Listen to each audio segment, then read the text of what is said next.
All right. Good morning, everybody. Good morning. Let's talk about the jobs tax. The cost of living is already unbearable for many families. People are working harder, but taking home less. And now Labour has made it worse. Their jobs tax is yet another betrayal, another attack on the people who keep this country going. Before the election, Labour promised they wouldn't raise taxes on working people.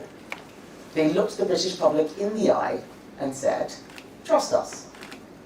But now they've broken that promise in the worst way. This is a fundamental breach of trust. They hiked taxes on farmers. They introduced a jobs tax that is killing businesses. They even snatched away pensioners' winter fuel payments, despite their promise to protect them. And who is paying the price? You are. Even the Independent Office for Budget Responsibility is clear. Labour's jobs tax will hit workers, not just businesses. And the real cost? By the end of this Parliament, families across Britain will be £3,500 worse off. That is not a small cut. That's food on the table. That's energy bills. That's rent or a mortgage payment. Labour ministers think this is pocket money. Just this morning, the Prime Minister was boasting that he had given people a pay rise. He does not get it. Why are we in this mess? Because Labour simply do not understand how the economy works. They think government creates growth. It doesn't. Business does. Businesses create wealth, which means more money in the pockets of workers and more money for public services. Without business, there is no growth and there are no jobs. And yet, instead of helping businesses, Labour is hammering them with a £25 billion tax rate. The results of the jobs tax? Lower wages, fewer jobs, and more businesses going under. The evidence is clear. The OBR shows that the vast majority of the jobs tax will be passed on to workers in lower wages, and this will lose an average family over £3,500. It'll mean more businesses collapsing. Tesco, Sainsbury's, Sky, Stellantis, they're cutting staff. And a Bank of England survey found that 54% of businesses now expect lower employment. Lower employment means that the problem is going to get worse as fewer people earn a living. The response from Labour ministers just this morning is that people shouldn't be so pessimistic. They might as well say, suck it up. The jobs tax is hitting so many. It's hitting part-time work. Businesses now face extra costs for hiring part-time staff. And it means cuts to vital services, schools, councils, and healthcare. The jobs tax hits pharmacies, GP surgeries, children's hospices. Labour refused to accept them despite our calls. This is what happens when you punish business. You don't just hurt CEOs and boardrooms, you hurt ordinary working people. The most frustrating thing is that this was not inevitable. It did not have to happen. We warned them, businesses warned them, and yet Labour refused to listen. Now it's working families who will suffer. This jobs tax is a tax on your pay packet, a tax on those who work hard, do the right thing, and want a better future for their children. I know what it is like to struggle to get by, to make ends meet, to have to make difficult decisions because I was worried about money, to have to choose between eating or taking the bus. I cannot imagine losing £3,500 at a time when people are trying to save for deposits, pay mortgages, deal with soaring bills. Under Labour, from today, household bills will shoot up by over £1,000 this year alone. And don't just take my word for it. Business leaders are speaking out. Over 200 major restaurants, pubs and hotels have warned Labour that their budget will cost jobs. Over 80 retail leaders have warned that it will slow pay growth, cause shop closures. Even some of Labour's own business backers now feel betrayed, because their approach isn't just economic mismanagement, it's economic vandalism. The Conservative Party is under new leadership. We did not always get everything right, but fundamentally, we as a party believe in lower taxes and better public services. We believe in the people who built businesses from nothing to give back to their communities. We believe in the people who took risks, tried something new, and built a legacy for the next generation. Labour don't understand what it means to take a risk, to meet a payroll, to grow an enterprise. Most of Labour's cabinet have barely worked for a business, let alone built one. They have no idea about the hard graft it takes to run small business. To them, national insurance is just another line item on a budget page. They are so busy spending other people's money that they don't think about the impact of their decisions on those who are working hard, taking risks, and trying to get on with their lives. The result? Lower growth, lower wages, lost jobs. Labour did not listen to business. Will they listen to the families now paying the price? Because if they don't fix this, we will. Thank you.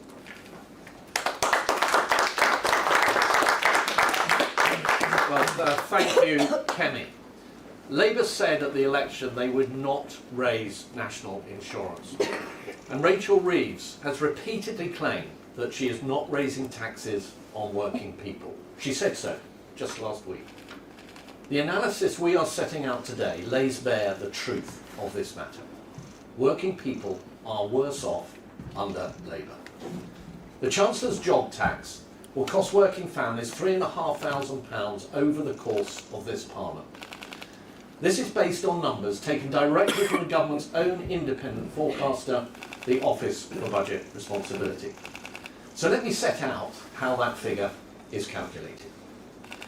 The OBR produced estimates for how much revenue will be raised by the jobs tax in each financial year up to 2029-30. From those figures, we have subtracted the amounts which the OBR says will be needed to compensate public sector employers to give a net revenue figure. We have then applied to this the OBR's estimates for how much of the cost is passed through to workers each year in the form of lower wages, which from next year onwards is 76%. When that total reduction in wages is divided across all working households, the result is a cost of just over £3,500 for every working family in this country. That official OBR analysis is published in black and white for all to see. They are clear that they expect the majority of the cost to be borne ultimately by workers through their pay packets. And the Bank of England have come to the same conclusion. This was a particularly bad tax to increase because of the ripple effects it has across the whole economy. It is not just lower wages. Employers are being forced to shed jobs, hike up prices, or shelve investment plans to cope with the costs. It is a ticking tax time bomb due to detonate in just 5 days' time. And it will have a disproportionate impact on specific groups and sectors, especially because Labour have chosen to slash the threshold for paying employer NICs as well as increasing the rate. That means lower paid and part-time workers, disproportionately likely to be young and to be women, are hit the hardest. And sectors which rely on those workers or are particularly labour-intensive bear the brunt of the cost. That includes retail, hospitality and leisure businesses, sectors which are also seeing their business rates bills rise today by 140%. The impact on our high streets could be devastating. Retailers, including Sainsbury's, Tesco and Morrisons, have already responded by cutting staff. And Hospitality UK estimate 750,000 jobs will be dragged into the tax net in their sector alone. These costs come on top of a litany of other extra burdens being imposed on businesses all at once. And it comes at a time of huge uncertainty around trade, around our national defence, and the implications for inflation and interest rates. Our economy is in a fragile position when it comes to weathering those headwinds, thanks to the crippling burdens imposed on businesses and households by this Labour government. Working families will pay the price for all of this. While the jobs tax eats away at their pay packets, Labour are also stoking inflation. Today's bills have risen for millions of families by more than £1,000. That, of course, affects pensioners too, who face rising energy bills while winter fuel payments have been snatched away. Another broken promise. The OBR now expect inflation this year to be more than double their estimate at the last Conservative budget in March of last year. And as both they and the Bank of England have said, government policy is directly contributing to the rising cost of living, both via their reckless borrowing spree and via the costs imposed through their tax rises. And higher inflation also means higher interest rates hitting mortgage holders. Labour want you to believe their tax rises are not hitting working people, that they are magically absorbed by businesses with no knock-on impacts on the people they employ or the things that they sell. The reality is families face a double hit from this Labour government, lower incomes thanks to the jobs tax and higher prices as well. We will all end up poorer thanks to their mismanagement and broken promises. We simply cannot afford Labour.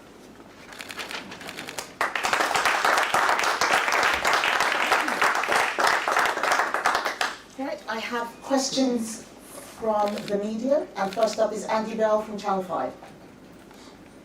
Thank you very much. Andy Bell, 5 News. The government says that much of the money raised from the rise in national insurance for employers is going into investment in the NHS.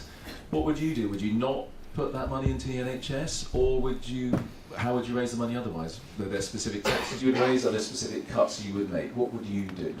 Well, the first thing is that we would not have created a budget that caused so much crisis. We invested more than ever in the NHS when we were in government. But the fact is, what they're going to do is not going to increase investment in the NHS, because people are going to lose their jobs. People lose their jobs, people are paid lower wages, they're paying lower tax, and that's the thing that is going to create the crisis that Mel and I are talking about. So we're not setting a budget for an election that's 4 years out. We had a budget last year. The OBR showed that people would be better off. We have also had a manifesto when we talked about what we were doing. We lost that election. Right now, our job as opposition to show Labour what they need to do in order to grow the economy. Taxing businesses is not going to grow the economy and will not get the investment in public services. Mel, do you want to add to that? No, I think it's absolutely right, Kemi. We would have taken different choices on tax and spending, and certainly on borrowing as well, which would have kept interest rates low and the economy in a better place. We would have focused far more on productivity. We had a Labour government that came in and go train drivers 14%, junior doctors 22%, no strings attached, no requirement for greater productivity. And we would have gone further and in a more principled way on welfare reform. Chris Hope, GB News. Thank you. Kemi Badenoch, today's a big day in the world of Donald Trump. We're going to be seeing tariffs imposed probably on the UK later today. What would be your approach to that? Would you impose tariffs back on the US? And why have you reportedly told your MPs they can't criticise the US president? I haven't told my MPs that they can't say that, so that's just false. But on the point of trade tariffs, we should not be engaging in a trade war or tit-for-tat retaliation. That makes everybody poorer. What I would do is what I said, my very first Prime Minister's questions, that we need a UK-US trade deal ASAP. This was something that we were, well on the way to negotiating. The last time President Trump was in government, President Biden did not want to negotiate any free trade agreements with any country, so we had to pause that and need a willing partner for trade agreements. But now is the time for us to kickstart that and move at speed. And it has to be something that delivers for those critical sectors. It can't just be something that looks at AI and tech. What are we doing for our car manufacturers, for example? When I was business secretary, we spent a lot of money investing in the car industry. We had people who were creating jobs. Stellantis, for example, now cutting jobs. If those tariffs come into place, let's look at the £8 billion of exports that UK manufacturers, car manufacturers sell to the US. We're not going to get that amount of money, which means that the tax take will reduce. That's a problem for the Chancellor, because she's going to have to look elsewhere for the taxes. So this needs to be solved as soon as possible. It is not something that can be ignored. Shia Khan, ITV. Shia Khan, ITV News.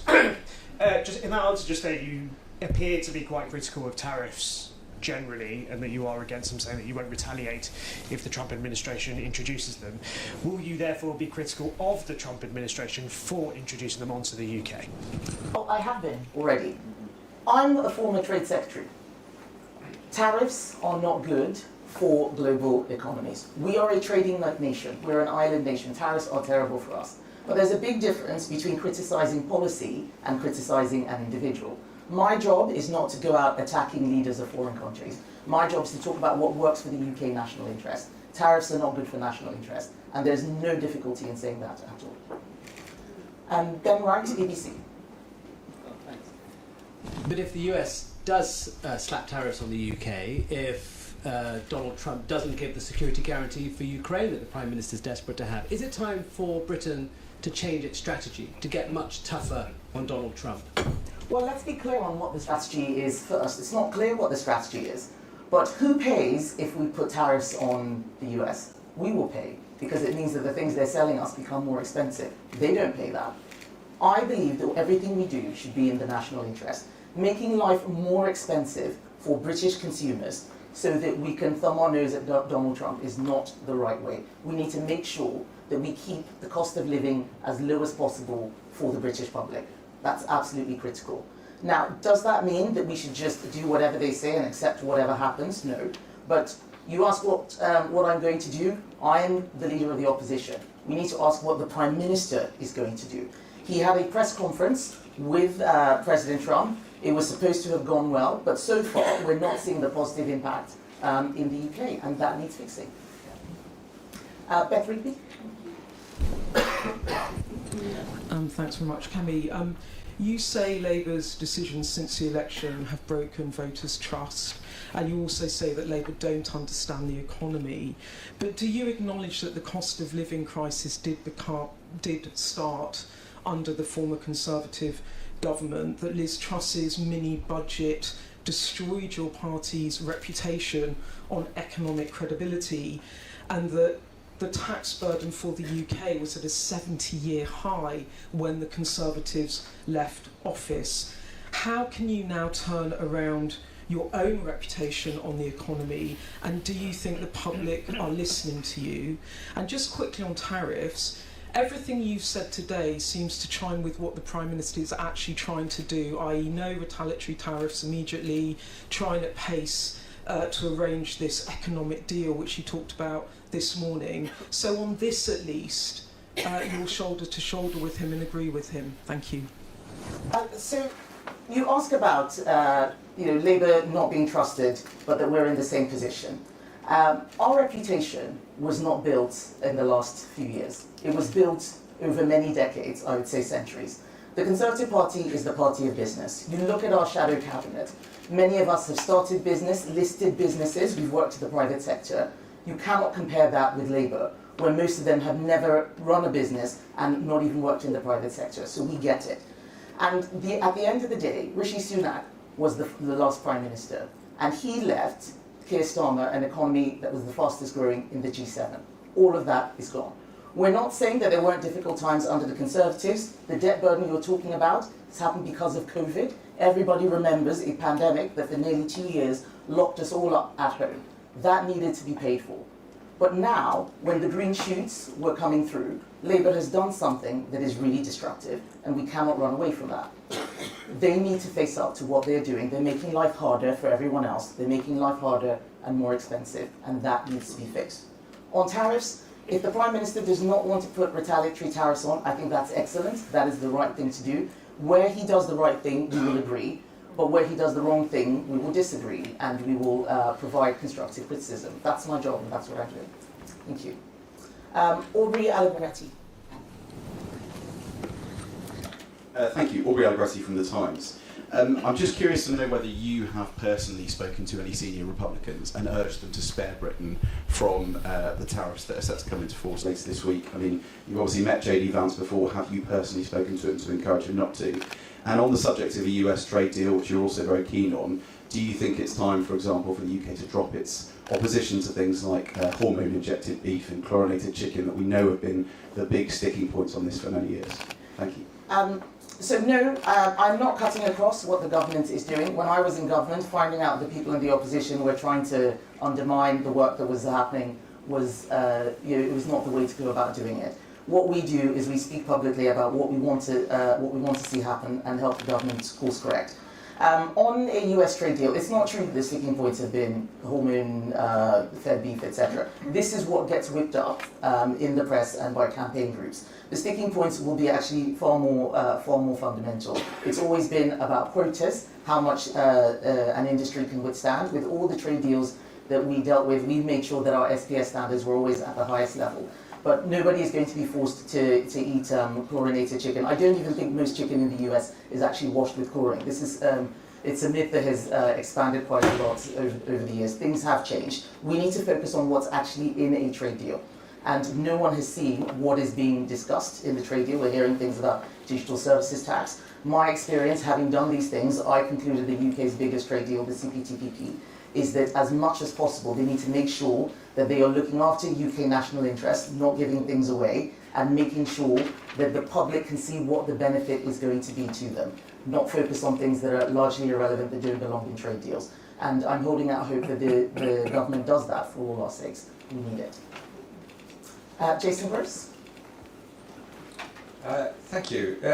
The OBR's forecast last week suggests they think that growth is going to bounce back a bit next year. The way you guys are talking this morning, it sounds like you're worried about job cuts, inflation. I mean, do you think have the forecasters got this one right, or do you think the government is, given all the headwinds that we've got at the moment, that they are risking a recession here?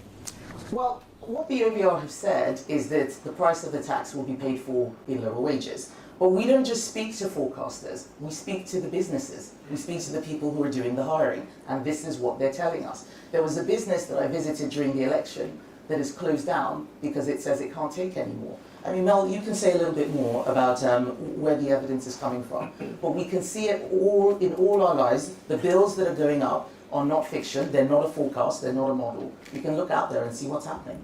Mel. Yeah, so I think on growth, the OBR has been very clear that for this year it will be half, 2 to 1%. That is a huge reduction in growth.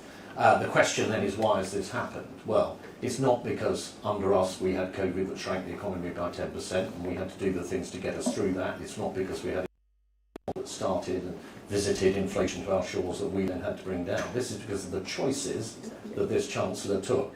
And she chose to put up taxes on businesses, which is what we're discussing today, with disastrous consequences. She chose to talk down the British economy, and we saw the results of that in the confidence surveys through time. She chose to go out and borrow huge amounts of money in a spending splurge, which is a fiscal loosening that was inflationary and required a monetary response of increased interest rates, which both dampened down the animal spirits and put up the cost of business investment, but at the same time critically meant that the servicing costs on our debt rose very significantly and ultimately wiped out her entire headroom against the fiscal target. So I think where we are at the moment, albeit that she's rebuilt that headroom with taking further difficult choices, given the kind of headwinds that the economy now is likely to face in the future, is in a very fragile position. And those headwinds include perhaps having to spend even more on defence going forward, depending on what happens geopolitically in the world. And a lot of other challenges that are coming our way, including the underlying productivity assumptions in the OBR forecasts, for example, which may not come to pass. Thank you, Dan Martin, Daily Telegraph. Hi. The US State Department has expressed free speech concerns around our laws related to abortion buffer zones. Is that something you'd like to see reviewed to get a better trade deal?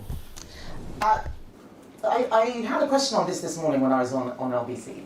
And one of the things that we have to keep emphasising is that we do have free speech in this country, but it is under threat. It is under threat because people are over-interpreting, and we need to make sure that we don't lose our free speech civil liberties.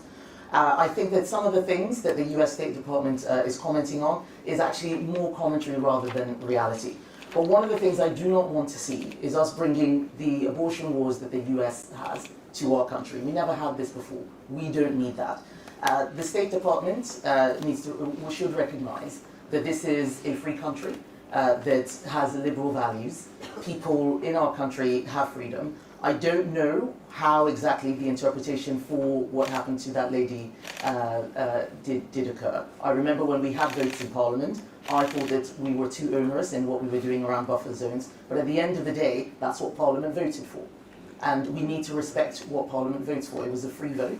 If Parliament votes for something, then we need to recognise that those are democratically, those are laws that have come in democratically, and respect that. But we have to be vigilant. I am not pretending that everything is fine. We have free speech in the country, but we must protect it, and we must make sure that there is no overreach.